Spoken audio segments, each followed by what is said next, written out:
bom? Sou Leonardo Barbosa, professor, filósofo, técnico em assuntos educacionais, mas estou aqui para falar de um assunto um pouquinho diferente da educação, porque hoje, 15 de maio, é comemorado internacionalmente o Dia da Família. E nada melhor do que um momento como este, em que se comemora o Dia Internacional da Família, para falarmos um pouco de família, sobretudo no momento tão ímpar que nós estamos vivendo, que é esse momento da pandemia mundial do coronavírus. E para falar sobre família, eu queria separar um textozinho que tem nas Escrituras, no primeiro livro, lá em Gênesis, capítulo 18, versículo 14. Um texto que começa lá no versículo 1 do capítulo 18, enfatizando a passagem de 3 homens numa região chamada de Carvalhais de Manre, em que eles se aproximam da tenda onde estavam Abraão e sua esposa Sara. Abraão vê aqueles homens, identifica aqueles homens como anjos do Senhor e corre aos pés deles e pede para que eles não passem adiante. E aí pede para Sara, sua esposa, preparar uma comida para dar àqueles homens e ainda para lavar os seus pés e eles terem algum descanso. E aí um daqueles homens se aproxima de Abraão e diz: Abraão, daqui a esta outra medida de tempo, ou em outras traduções, daqui a 1 ano, tua esposa Sara dará à luz a um filho. Sara ouve aquilo, e aí no versículo 14, no versículo 13 ela ri, e no versículo 14 o homem ou o anjo diz a Sara: porque Sara, tu ris da notícia? Há coisa demasiadamente difícil para Deus? E eu queria pontuar essa fala do anjo do Senhor, em que ele diz: há coisa demasiadamente difícil para Deus. Esse é um momento onde Abraão recebe uma confirmação de que seu filho com Sara, ele iria nascer daqui a uma outra medida de tempo, daqui a 1 ano, um tempo determinado. Ele tinha essa promessa e tinha a fala do anjo: a coisa demasiadamente difícil para Deus. Sabe, quando paramos para pensar e refletirmos sobre esse momento que nós estamos vivendo, é um momento que nunca tínhamos pensado antes, é um momento diferente, é um momento, entre aspas, que podemos sentir como adverso. E aí podemos nos perguntar: mas e agora? Trancados, ilhados dentro de casa, onde a vida social perdeu aquela efervescência dos seus dias, e nos voltamos trancados junto com quem? Com as nossas famílias. Mas sabem, a família sempre esteve no coração de Deus. A família sempre esteve no centro da vontade de Adonai. Quando lemos em Gênesis capítulo 2, no seu versículo 18, Deus diz, olha para o homem, para Adão, que estava sozinho no paraíso, e ele diz: não é bom que o homem esteja só. Ali Deus estava fazendo uma referência à condição do homem, que Deus estava criando o homem para que ele tivesse relacionamento. E aí no versículo 24 do mesmo Gênesis capítulo 2, Deus diz: deixará o homem pai e mãe, e se unirá à sua esposa, e os dois serão uma só carne. Mostrando aí que a relação do homem, que já tinha começado com a mulher, com a formação da mulher, era uma formação que Deus já apontava para uma família, porque no versículo 24 ele diz: deixará o homem pai e mãe, e ele se unirá à sua esposa, e os dois serão uma só carne. Então a família está no centro da vontade de Deus. Quando lemos em Eclesiastes capítulo 4, versículo 9, vemos Deus apontar novamente para a condição de vivermos em relacionamentos. Quando ele diz: é melhor que sejam dois do que um, mostrando novamente a importância do homem se relacionar, do homem não estar sozinho, mas estar com a sua família, estar mantendo relação com os seus entes queridos. E estamos num momento em que podemos desfrutar mais do que nunca disso, onde a maioria das pessoas está reclusa dentro dos seus lares, dentro das suas casas, junto com os seus cônjuges, com os seus filhos, junto com os seus familiares.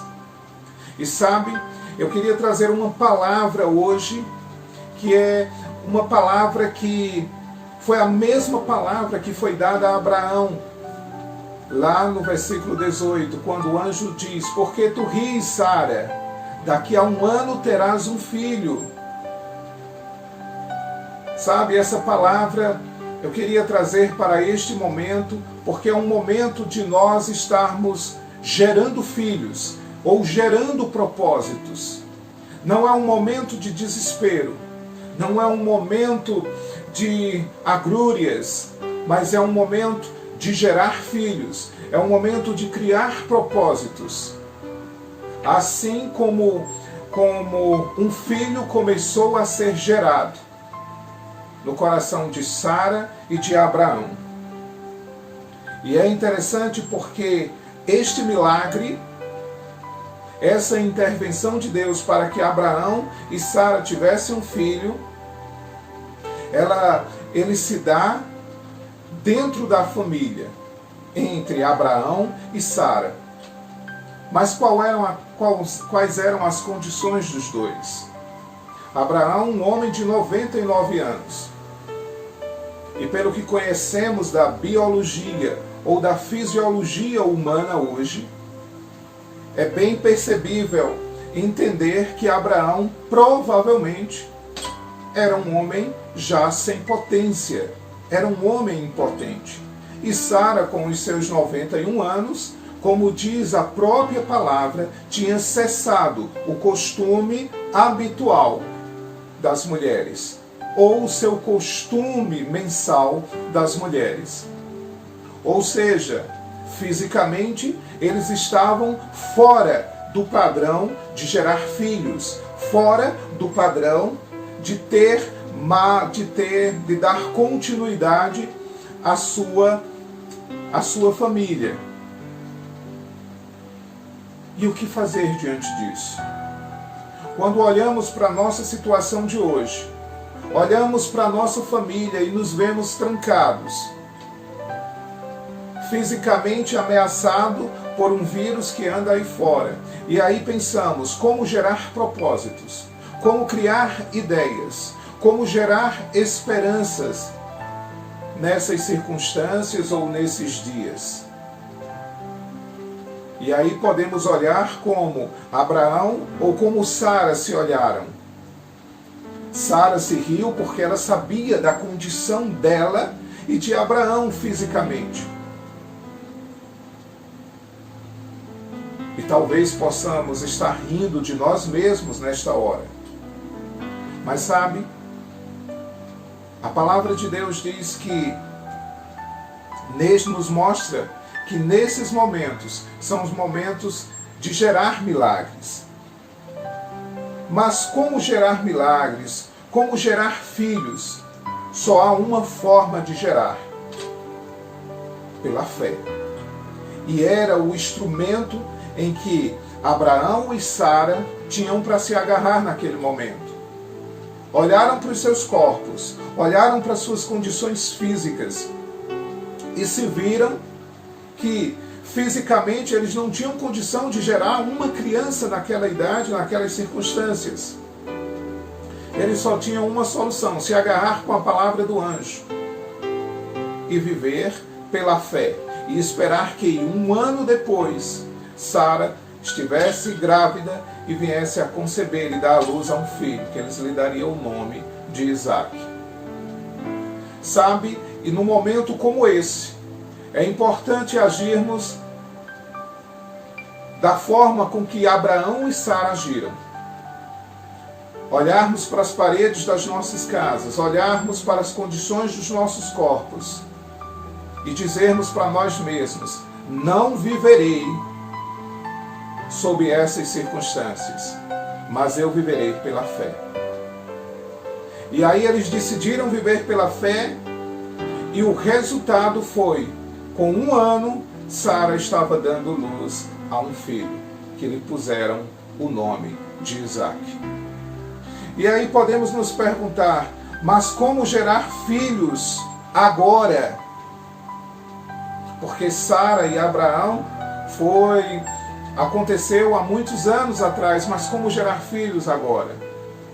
O autor de Hebreus, no capítulo 11, versículo 1, diz que fé, assim como Abraão e Sara agiram no passado, fé é o firme fundamento das coisas que não se veem e a condição daquilo que se espera.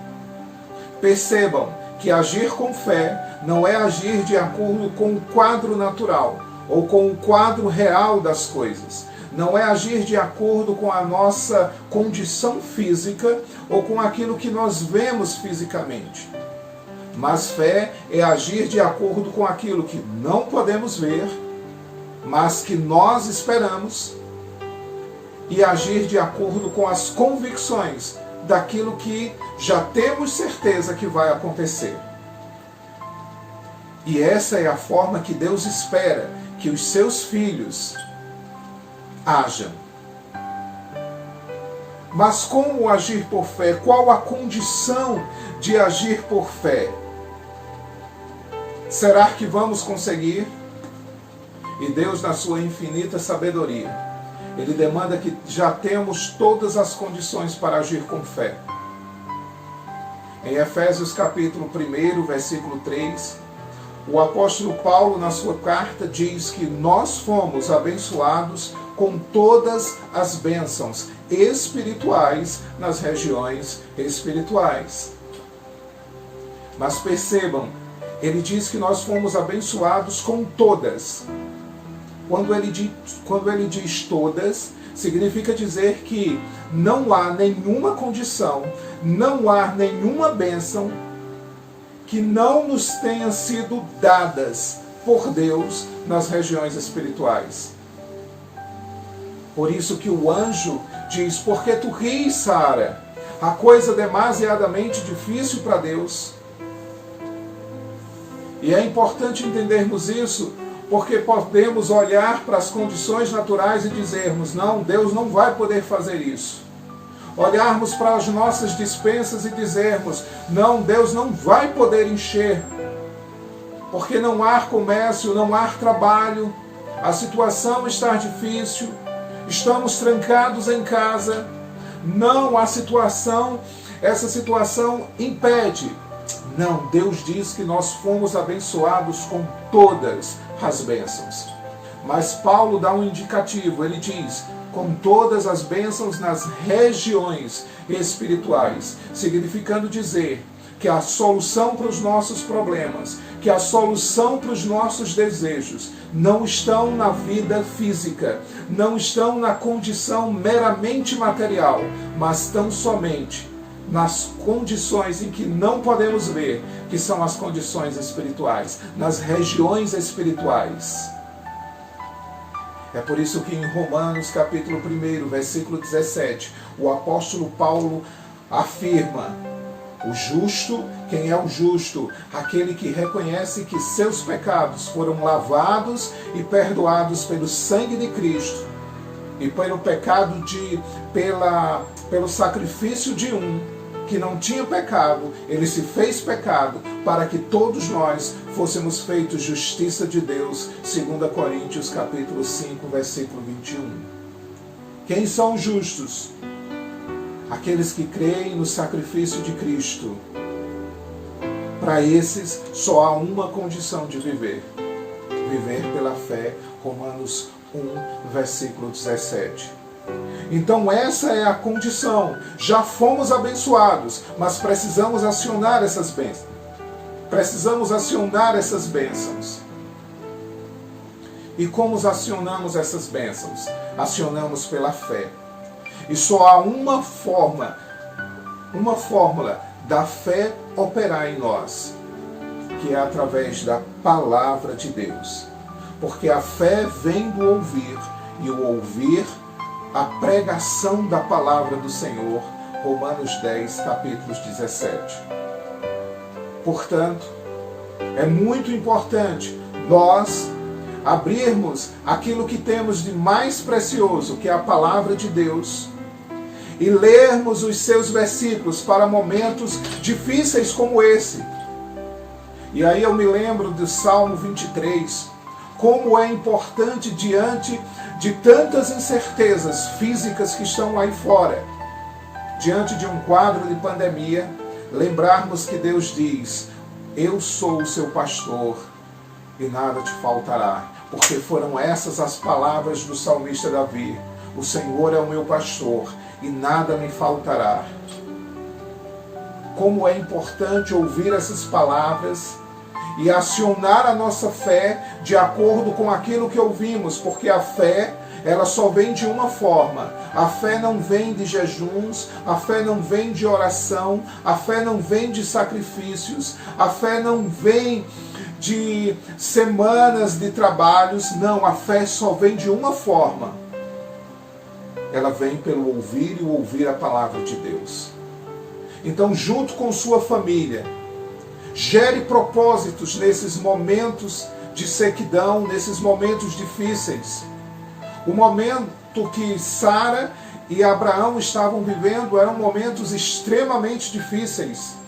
Mas eles tinham uma palavra: que iriam gerar um filho depois de 1 ano. E eu quero lembrar a vocês que nós não temos apenas uma palavra. Nós temos uma imensidão de palavras contidas nas Escrituras para diversos momentos e diversas circunstâncias. Para ouvirmos essa palavra, guardarmos esta palavra e acionarmos a nossa fé. E como podemos acionar a nossa fé? Como podemos viver pela fé, como o apóstolo Paulo indica em Romanos 1,17? Se vive pela fé de 2 formas. Se ouve a palavra, e essa palavra precisa ser assentada no nosso coração, para que seja gerada crença. E quando a crença é gerada, nós precisamos lançar essa palavra fora, porque precisamos fazer com que essa palavra, que é uma semente, que é como Cristo falou, um espírito, seja lançado para o ar, para que as regiões espirituais, como está descrito em Efésios 1:3, escutem, para que anjos e demônios escutem a palavra que é lançada pela nossa boca, porque a nossa palavra é espírito. E então ela acione o reino espiritual e possamos ver o resultado fisicamente. Só há 2 formas de viver de acordo com a fé. Com o coração se crer para a justiça e com a boca se confessa para a salvação. Romanos 10, versículo 10. Então eu quero convidar vocês, junto com os seus familiares, juntos com a sua família, que vocês escutem a palavra, creiam no coração e declarem com a boca. Creiam no coração e declarem com a boca. Creem no coração e declarem com a boca.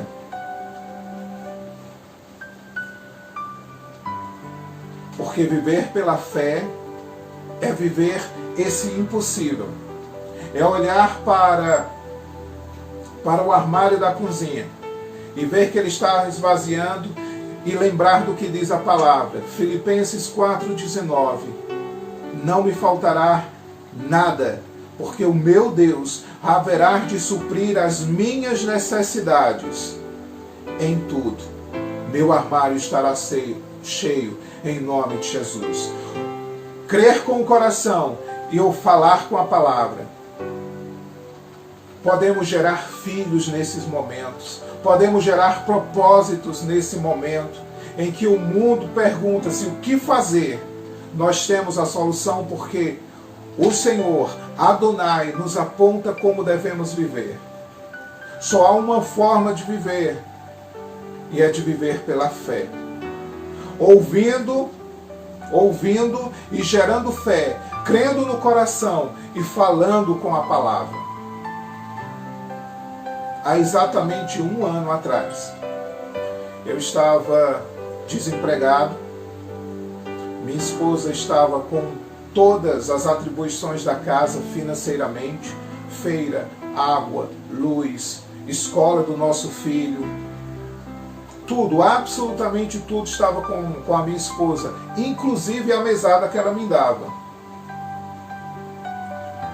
que na época era de R$100. Mas meu irmão estava para vir de uma cidade e eu queria recebê-lo bem. E com recursos pequenos, nós fizemos um esforço e gastamos uma média de R$350 para pintar a nossa casa. Com uma tintazinha lavável, uma tintazinha não muito forte, mas deixamos a nossa casa bem bonitinha. Ajeitamos o muro, ajeitamos a frente e esperamos o meu irmão, que todo ano vem no mês de junho, chegar. E assim ele veio. E quando ele veio passar um dia na nossa casa, ele viu a casa pintada, bem limpinha, ajeitadazinha, e ele sabia que eu estava desempregado. E aí ele foi para casa onde ele estava hospedado. Passaram-se alguns dias e no dia dele retornar para a cidade dele, ele, caladinho, botou no meu bolso um pacotinho de dinheiro e disse: eu senti desejo de dar essa oferta a você. E aí ele me deu aquela oferta. E quando eu abri, me surpreendi, porque era um valor a mais do que nós tínhamos guardado, ou que tínhamos separado para ajeitar a casa. E aí ele, quando abri, contei com Débora e disse: entrou R$500 na nossa conta. E o que é de espantar é porque resolvemos pintar a casa e deixamos a luz, a água e o bujão de gás para comprar depois, porque queríamos receber o nosso irmão bem. E aí o dinheiro que ele nos trouxe supriu a água, a luz, o gás, a internet, e ainda ficou um dinheirinho para comprar alguns mantimentos. Estávamos passando por um momento difícil, mas resolvemos agir, não conforme as nossas vistas, mas conforme aquilo que a palavra de Deus nos diz. Crer com o coração e falar com a palavra. Crer com o coração e gerar com a palavra. E antes do meu irmão chegar, eu gerava: não nos vai faltar nada, e ele será bem recebido. E ele verá que há um Deus que cuida de nós. que possamos crer com o coração. Crer em quê? Naquilo que diz a palavra. Eu não sei quais são os problemas que você e sua família estejam passando no momento. Não sei se é desemprego, não sei se é escassez em alimentos, não sei se são enfermidades, eu não sei quais são os limites que você está vivendo nesse exato momento. Mas sabe, que você, que eu, que nós venhamos a nos agarrar naquilo que diz a palavra de Deus. E seja qual for o teu problema, a palavra de Deus tem sempre uma solução. É escassez em alimentos, o Senhor é o teu pastor, Salmo 23:1. Ele te sustentará em todas as coisas, não te faltará nada, Filipenses 4:19. Teu problema é enfermidade, pelas pisaduras de Jesus tu foste sarado, Isaías 53, versículos 4 e 5. Seja qual for a tua situação, é crise no casamento, há uma palavra de Deus para o teu casamento. A vocês, maridos, deem a vida pelas suas próprias esposas, e elas estão na responsabilidade das vossas línguas. Vocês, mulheres, sejam aquelas que edificam os seus lares, sejam para qual for a situação que você esteja passando. A palavra de Deus tem sempre um gatilho acionado para a solução do teu problema. Mas é importante que nós possamos crer e falar. Eu não posso ouvir a palavra e ela ficar retida em mim. Não, eu não posso. Eu não posso ouvir a palavra e pensar que essa palavra está sendo gerada no meu coração, está gerando fé e sem eu falar, porque isso não é agir por fé. Lembremos-nos sempre, Romanos 10:10, com o coração se crer para a justiça e com a boca se confessa para a salvação. Você precisa falar. Você precisa gerar a vida, gerar os filhos, gerar os propósitos, primeiro no seu coração e depois na sua boca. E agir como se fosse. Não tínhamos o dinheiro para pagar a pessoa para pintar a nossa casa. Mas eu chamei, fulano, vem cá, tu pode pintar aqui? Posso. Por quanto? R$200. Ah, a gente vai te pagar. Toma 70 de entrada. Não tínhamos o dinheiro, mas o dinheiro chegou. Mas estávamos dizendo, iremos receber aquelas pessoas bem. Seremos bons anfitriões. Precisamos crer com o coração, falar com a palavra. Crer com o coração e falar com a nossa boca. Tem um texto em 2 Coríntios, capítulo 4, versículo 13, que eu acho demasiadamente importante para esse momento. O apóstolo Paulo diz, tendo, porém, o mesmo espírito de fé, como está escrito, eu criei, por isso é que falei. Nós também cremos, por isso que nós também falamos. Então fale, mas não fale o negativo. Não fale o pessimismo, não fale o quadro real, fale aquilo que está na palavra de Deus. Olhe para esse momento e diga, eu não morrerei, mas viverei e contarei os feitos do Senhor. Olhe para esse quadro e diga, na minha casa não vai faltar nada, porque o meu Deus é o meu pastor. Olhe para esse quadro e diga, meu trabalho, mesmo sendo remotamente, vai ser um sucesso, porque aonde eu botar a planta dos meus pés, aonde eu colocar a minha mão, eu serei bem sucedido. Salmos 1, versículo 3.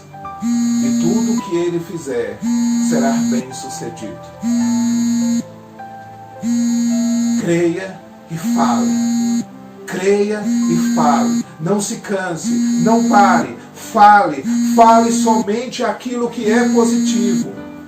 Olhe para os seus filhos e diga aquilo que o salmista disse: filhos são bênçãos. Olhe para a multidão dentro da sua casa e diga: Pai, bendito seja o teu nome, porque essa família é uma bênção. Homens, olhem para as suas esposas em madrugadas, separadozinho no seu cantinho, no seu quarto. Diga para Deus: a minha mulher é a melhor mulher do mundo. Se ela está passando por algum problema de enfermidade, declare a cura para ela. A palavra de Deus diz que o corpo dela lhe pertence. Declare cura sobre ela. Declare a sua mulher vivendo o melhor da sua vida. Em Efésios capítulo 5, a partir do versículo 26, a palavra de Deus diz que a mulher, ela é santificada pela boca do homem. Maridos, santificai as vossas mulheres com as vossas bocas. Falai aquilo que é a palavra. Se ela está desempregada, declare com a palavra. Você tem autoridade sobre ela. Use essa autoridade e diga a Deus: Deus, como autoridade sobre minha mulher, eu declaro que ela estará trabalhando. Eu declaro que ela estará curada. Mulheres, edificai as vossas casas. Amai os vossos filhos. Neste momento, se unam aos seus maridos, aos seus filhos. O que eu posso fazer para ser um momento mais aconchegante? Que tal nos unirmos em momentos com os filhos, gerarmos propósitos, criarmos brincadeiras, criarmos condições de nosso lar ser o melhor canto nesse momento. Sejam quais forem os problemas que vocês estejam passando, utilizem a palavra. Utilizem a palavra. Filhos, sabemos que é difícil, mas cooperai com os vossos pais. A palavra de Deus diz, e este é o primeiro mandamento de promessa que Deus faz, que aos filhos que cooperam com os pais, eles terão um destino inevitável: vida longa na terra. Filhos querem chegar aos 100 anos, aos 110 anos, se Jesus não voltar até lá. Cooperai com os vossos pais e terão vida longa nesta terra. Vamos nos unir com famílias. Vamos criar propósitos. Talvez não tenhamos dinheiro para hoje à noite comprar uma pizza, ou pedir um sorvete, ou sei lá, pedir um jantar, panquecas. Que delícia, mas é caro. Mas talvez tenhamos cuscuz em casa. Como é bom cuscuz com ovo, com alegria com os filhos. Eu não tenho cuscuz, mas eu posso ter pipoca, ou eu posso ter um pãozinho assado. Que importa? Façamos dos nossos lares o melhor lugar dessa terra. E gerem aquilo que vocês imaginam para os seus lares. Gerem aquilo que vocês imaginam para os seus familiares. Nós temos uma responsabilidade de falar positivamente, de crer positivamente, porque a palavra do Senhor nos gera vida. E neste Dia Internacional da Família, que possamos gerar vida nos nossos lares. E eu quero concluir este momento sem ser mais prolixo, ou sem me prolongar mais. Eu queria terminar com um texto que está em Provérbios 18, 20, onde Salomão diz que a morte ou a vida estão no poder da língua, e aquele que bem a utilizar comerá do seu fruto. Qual o fruto que você vai gerar a partir de hoje? Qual o fruto que você vai gerar na sua casa, na sua família?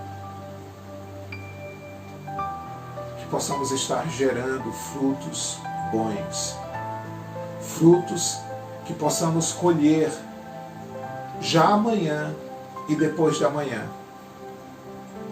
E eu quero encorajar vocês para que juntos possamos gerar famílias sadias de acordo com a palavra de Deus. Exclua as palavras negativas da sua boca. Exclua as palavras que lhe botam para baixo. Creia com o coração e fale com a boca. E assim vai ser. Porque aquilo que nós cremos e aquilo que nós falamos, palavras são espíritos, como Jesus disse, é aquilo que vai acontecer. Sabem, eu vejo o meu lar, o melhor canto do mundo. Eu vejo a minha esposa, minha amiga, minha companheira, e eu a vejo entrando nos melhores lugares. E eu já consigo ver as suas ruguinhas, com os seus olhos bem fechadinhos, porque os seus olhos são pequenos. Mas eu já consigo ver minha esposa cheia de rugas, com os seus 104 anos de idade, se Jesus não voltar até lá. Olhando os nossos bisnetos e dizendo para mim: foi uma honra ter vivido ao seu lado. E eu ter dito para ela: valeu a pena ter vivido com você. É assim que eu me vejo e é assim que eu declaro: minha família é um sucesso, minha casa é um sucesso. E sabe, eu tenho certeza que a sua família também é. Não baixe a cabeça para as notícias que vêm de fora. Não baixe a cabeça para as condições reais. Se Abraão e Sara tivessem abaixado a cabeça e não agido por fé, Isaac não teria sido gerado. Se você não baixar a cabeça, ouvir a palavra de Deus e viver de acordo com o que ela diz e declarar o que ela diz, eu garanto, vários Isaques serão gerados na sua vida e na sua família. Muito obrigado pela oportunidade e que a paz do Senhor e Salvador Jesus Cristo esteja com você e com a sua família para todos sempre. Amém. Muito obrigado.